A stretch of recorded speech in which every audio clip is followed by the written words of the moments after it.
Okay, let's make this intro a little bit of a less planned one, because that just properly proves that not always works like planned anyways, because the review of the Moto G5 actually should have happened a lot sooner, but I had a few devices with higher priority and therefore had to postpone this one, and that's also unfortunately the reason why I don't have the Moto G5 Plus on hand here anymore, because I plan to make a direct comparison, because especially for people in places like Europe where the price difference between the G5 and the G5 Plus is more like 100 euros, the little brother could be a viable solution if you are okay with a few compromises but want to save some money.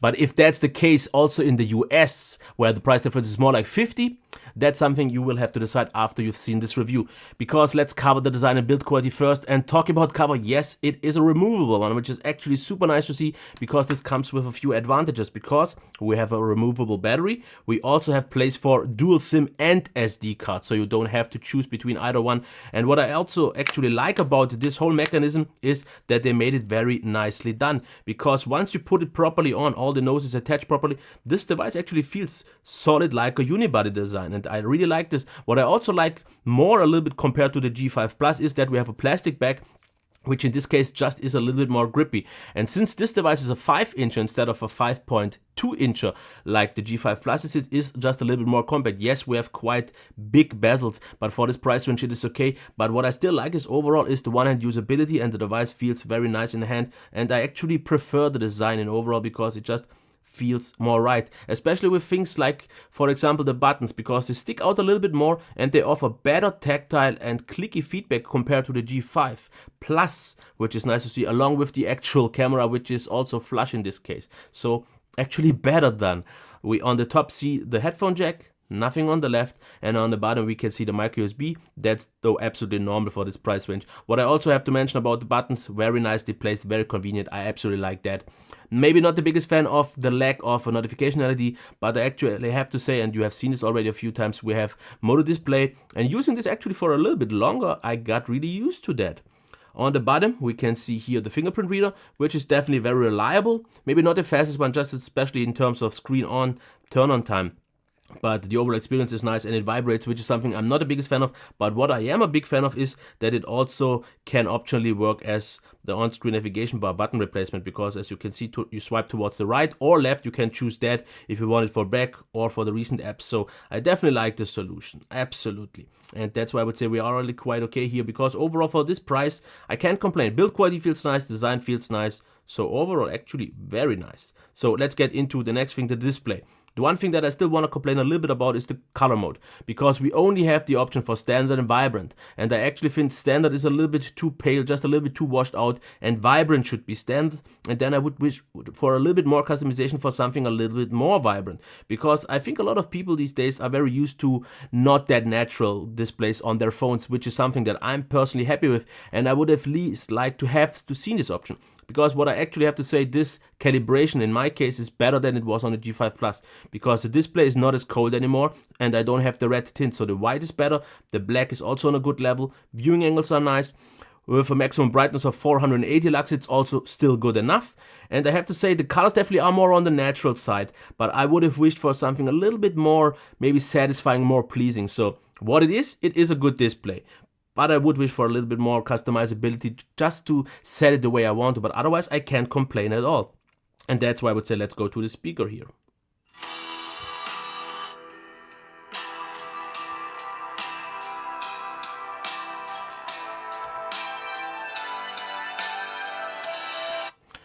In general, it gets decent for me, because I think, the Moto G5 Plus a good, and that one just was noticeably louder. But in terms of balance, they were actually quite similar, because due to being front-facing, you don't really have any sort of reflection, and therefore it definitely sounds quite one-sided. And it could be a little bit warmer, a little bit richer, because it sounds almost a little bit too flat, and therefore it's just decent, but it gets the job done. In some cases I would wish for a little bit more volume, but I can't really complain all that much, especially in this price range. The headphone jack is actually above average, though I would give that one an okay, and for me that actually means something.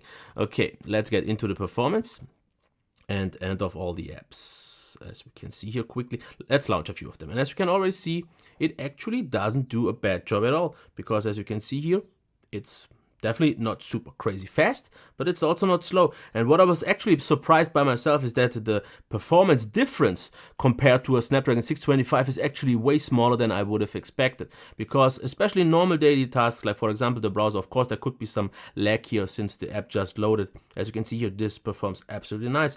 And I was actually surprised that the 430 has come so close to the 625, because yes, you notice that it's not quite as snappy, not quite as smooth overall, but in general it does such a nice job, such a convincing job, especially for this price range. I could recommend it to anyone, and this will actually be a device at around $200 and below that I have no problem at all recommending. But I also have to mention one thing: this in my case is the 2 GB version in terms of RAM, and I think it is a little bit unfortunate we still have these differentiations, because they should just release the 3 GB version.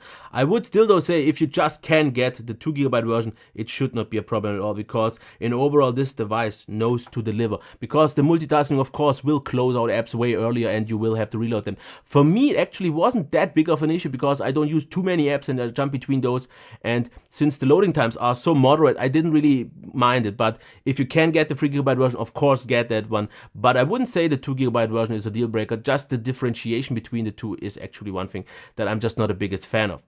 But when it comes to the gaming performance, there you will see a little bit of a bigger difference compared to the Snapdragon 625, because the average frame rates are just a little bit lower, maybe closer to 20 than to 30 on the Snapdragon 625.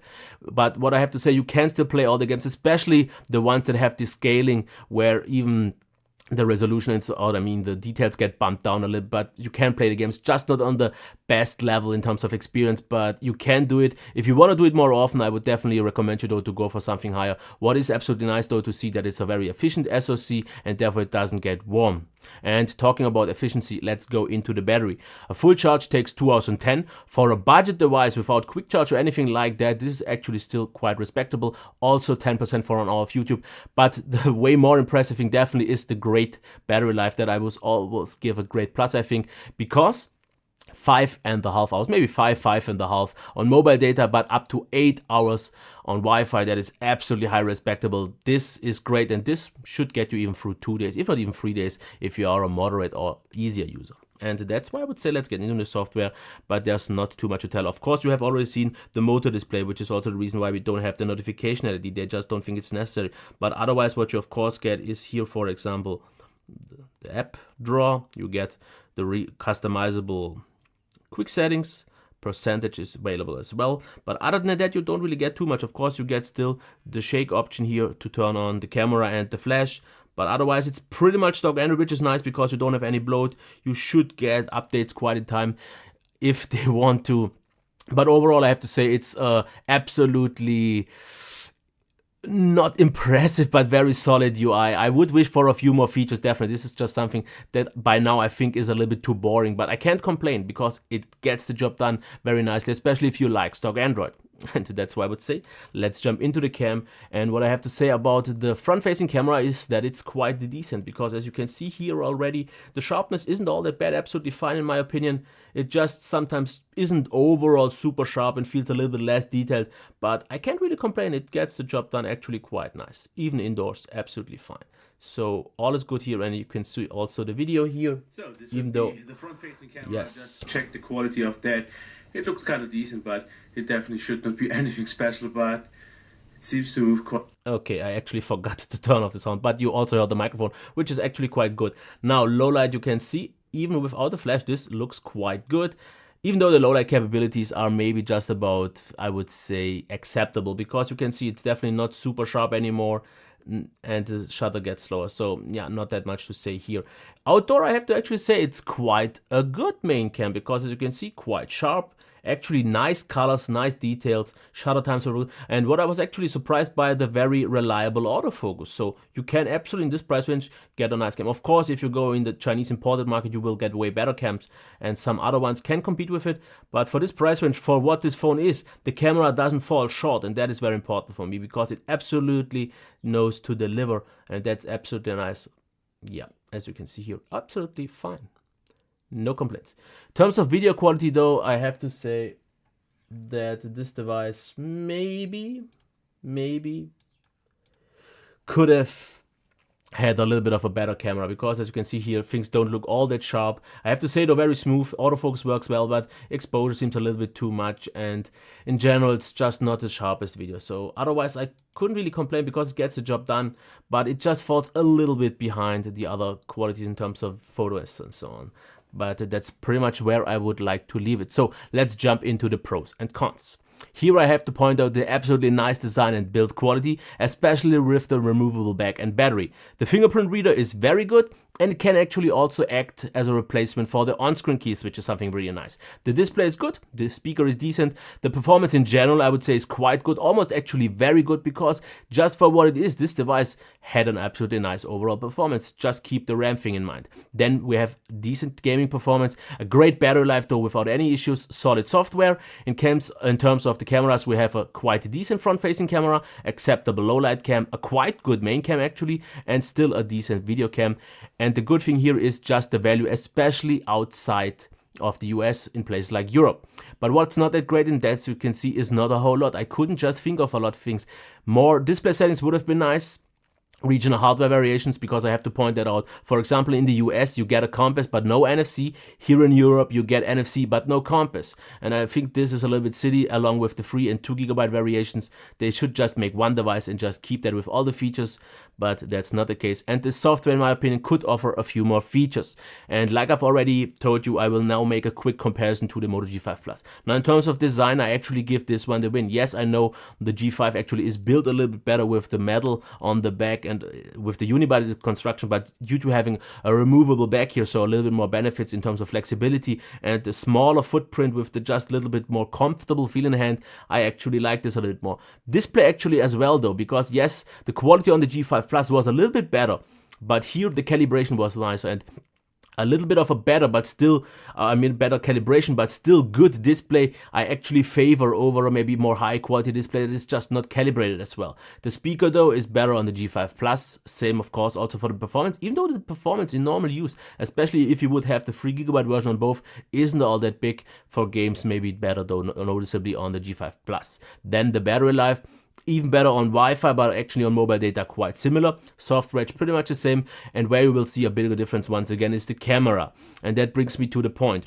If the price difference is at around 100 and you don't need the best camera and you can live with a little bit less performance, especially in games, I think if you want to save 100 euros, this phone is absolutely solid. It is definitely easily recommendable. And I've already recommended the G5 Plus already quite often, even though I'm not the biggest fan of it because of a few things that I've covered in my review.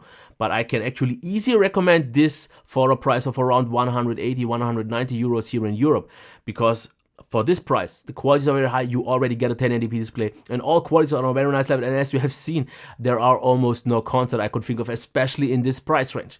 Now in the US, where the price difference is more like 50, I would maybe say most people should take the upgrade. Of course, you will get a little bit bigger device, but you will get, after all, the even better battery life, the even better performance, and the even better camera, and that is definitely worth the 50 euros. But if you don't need that and if you want to save some more money, I have no problems, as I said, recommending this at any point in time. And I think they did a really nice job here with kind of their, let's say, lowest term mid-range phone, because there are still things like the Moto E, but this actually I like more for what it is than I like the Moto G5 Plus, and that may sound weird, but it is the case. Okay, that was it. If you liked the review, maybe thumbs up, subscription, and leave a comment down below. Otherwise, have a nice day. Bye.